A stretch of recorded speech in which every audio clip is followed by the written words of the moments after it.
brains on play. Okay. So always, again, try to keep eye contact with that, even if it's weird. And feel free to pause at any time. Okay. Okay, these are the English questions, so I'm not going to ask you those. I won't know the answers. Okay, so starting off, we want to understand the decisions you made in planning for this lesson and how it fits into the unit and year. First question, how does this lesson connect to and build on students' prior skills and knowledge? Okay. Having been on the Common Core Curriculum Committee, I'm very familiar with what the 6th graders learned and what the 7th graders should learn and what 8th graders will also be learning.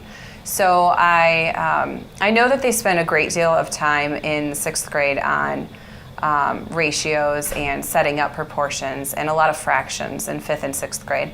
So they have that basic knowledge coming in. They know what is a fraction, how to reduce it, and how to set up a basic proportion. So in 7th grade, we're able to build on those basics and take it deeper. We do unit rate. We set up equations as well. So it's just building on previous knowledge and taking it to the further step.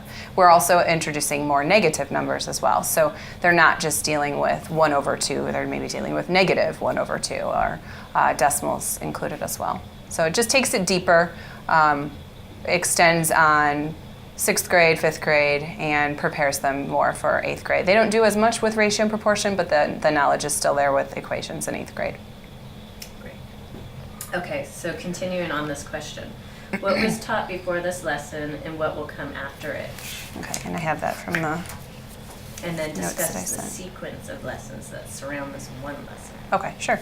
So in the lesson that I prepared and submitted, prior to videotaping, the first unit, the students in August, September, and most of October, the beginning of October, they studied number sense. So decimals, fractions, converting between the two, negative numbers, add, subtract, multiply, divide with all of those. So we're taking it now into ratios and proportions in the next unit where they are studying percents in addition to all of that and setting up proportions and solving the equations. So a couple of days before this lesson was videoed, they had learned about what is a rate, what is a ratio. They've studied how to use cross products to solve proportions. And today they did the unit rate, and then in the future coming up they're going to be converting between fractions, decimals, percents, and then discussing percent of change, also markup, discount, and they're doing a neat activity about where they order food off of a menu and figure the tax and the tip. So they have a really fun time with that real life application. Do you want more about what they'll do in the next unit as well, or just this current unit? Just this current Okay. unit is what they're asking. Okay. And you discussed the sequence of lessons surrounding this one. Okay. Okay, so talk about the standards or cluster targeted in this lesson. What did you do to make the lesson reflect the full intent of this standard or cluster? Okay, should I list the standard numbers as well? You can do what's comfortable for Okay. you. Some people list them, and other people kind of talk around them. Okay. So when I went to plan this lesson, I always have the standards lying next to the lesson that I'm working on. And this unit is really quite simple, actually, because the entire standard, the ratios and proportions, is directly what is taken and put into this lesson, so into all of the lessons from this unit.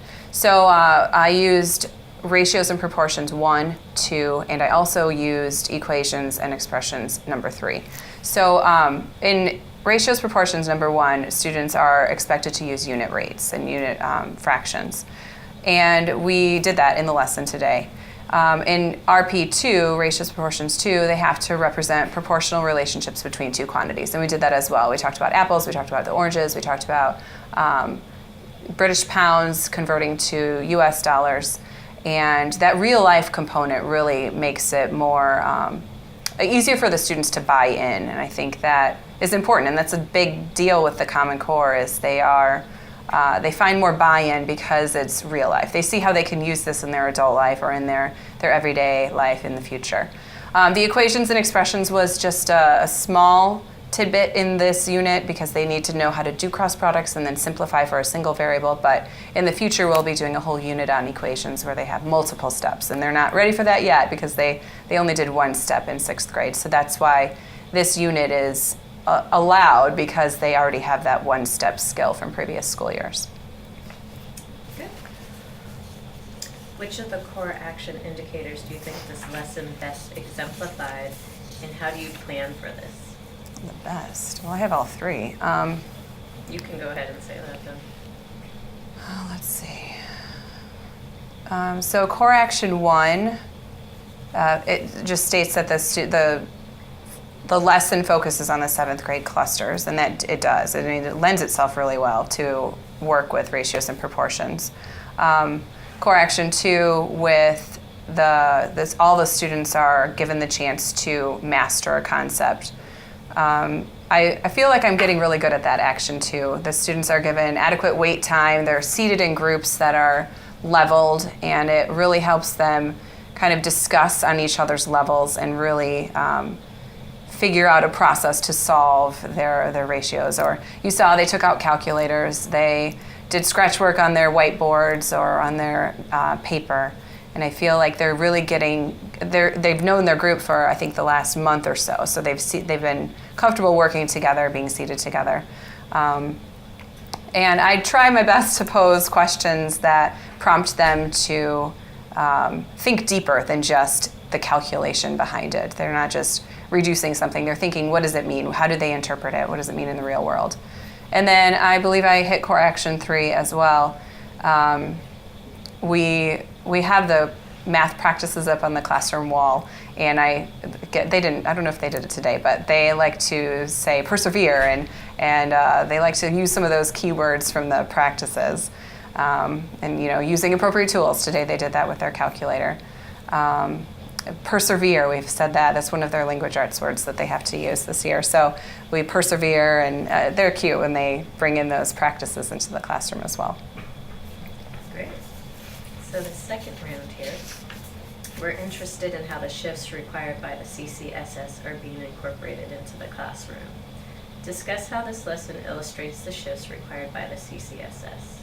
Okay, so it's definitely more rigorous. I feel like we're taking more time to really dig deep into not just this is a ratio, here's how you solve it, move on to something the next day.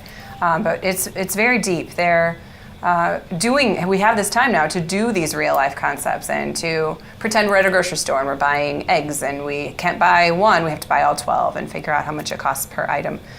So it's a lot deeper than what I've been allowed to do or had the time to do in previous school years. The focus is a lot more centered too.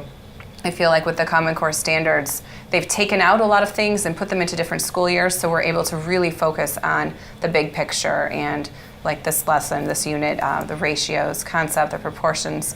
It's a lot more deliberate. It's, they're doing certain things in 6th grade and then only certain things with me in 7th grade. So it's definitely more focused than it used to be. I'm going to ask you to do one more thing, which I forgot to tell you. Will you incorporate the question into your answer? Oh, shoot. What I'm asking yes. you? It's okay. fine. Okay. I've done this to several yes. of them, but okay. It's okay. So, second question on the shifts. How did you teach the content of this lesson prior to the CCSS? What is the same and what is different? I used to teach this lesson in previous school years before Common Core was taken on by our district, and my delivery was different. I remember just kind of telling them what is unit rate, how do you solve it, what do you do with it, rather than putting it on them and asking them, what does that mean and how do you decide? And here's a real life situation, what would you do to figure out the price per item? And I feel like it's more students telling me versus me telling them, which feels really good because they can do it rather than me just giving them, notes to take every day. It's a kind of a reversal of the classroom situation, and it's amazing the kind of results and answers and discoveries that they can share with you. Student engagement is crucial to the work of the CCSS. We want to understand how you ensured that all students had the opportunity to productively engage in the work of lessons. First question, how did the students handle this lesson? Did they understand the mathematics of the lesson, and how do you know? I feel like the students understood the mathematics of this lesson. They are familiar now from having learned fractions in previous years and having seen, this is now our 4th or 5th day of doing ratios and proportions. So I feel like they were very comfortable. They're able to work well in their groups and their comfort level is pretty high. What else was the second part of the question? The second part is, did they understand the mathematics of the lesson and how do you know? Oh yeah, I think I said that in the beginning.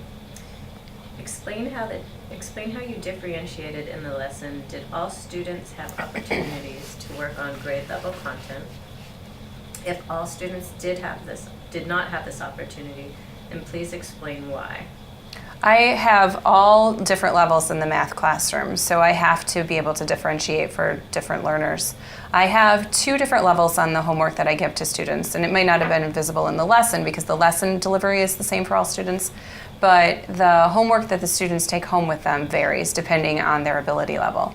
I have a regular level for all students to do the regular curriculum for the 7th grade. And then I have a challenge level where they're still doing 7th grade curriculum standards, but they're being pushed to do more difficult level questions. So maybe more word problems or more extension style of questions. I also have a group with IEP or 504 plans where they have to have a reduced number of questions, but they're still solving Common Core 7th grade kinds of homework questions. So it's all the same instruction, all of the same concepts, just a different number of questions and sometimes a different style. Okay, second part. Which behaviors from Core Action 3 did the students best exemplify in this lesson? What actions have you taken as a teacher to make this happen? I definitely think my 7th graders are best with the perseverance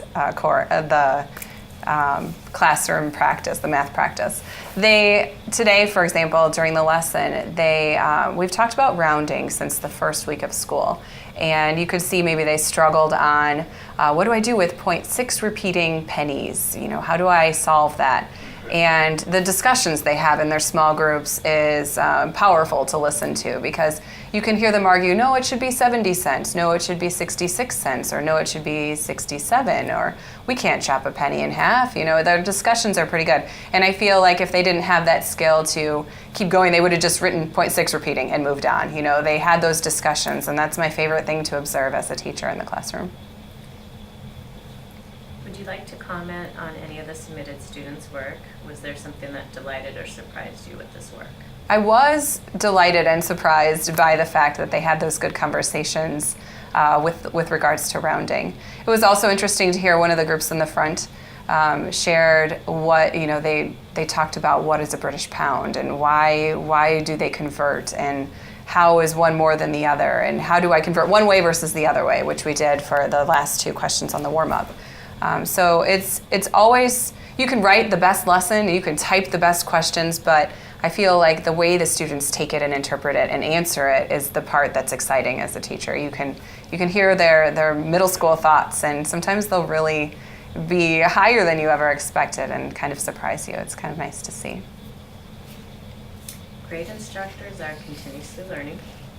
We want to understand what you celebrated in this lesson and what you would improve upon. First question, reflecting on the lesson, what worked particularly well and what might you do differently? I really, reflecting on this lesson, I really liked the way the students worked in groups on the warm-up. You never know when you pose a question that, like the British pounds, for example, they haven't talked about that before. We haven't talked about converting US dollars. So you never know if that's going to be too confusing or even too simple sometimes. So I think I would keep that in the future, that kind of question. And I know they like to manipulate and move the pictures around when they can, like what they did. We didn't have enough time to do all of the sections that I had hoped to do. Obviously, a 45-minute class is short. I would love to improve upon the schedule if I could, but I know that's not always possible. I think that's it. And then last, were there any surprises or unexpected student behaviors or reactions?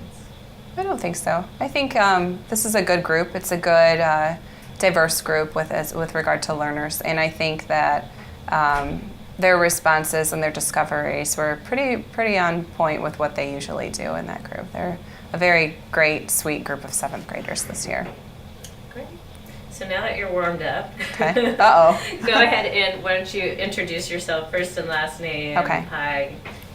And tell me where we're at today, the school. The town and everything? Okay. You can go for it, yeah, if you Okay. want to give a spiel. And then also tell me what type of math class you were teaching. Okay.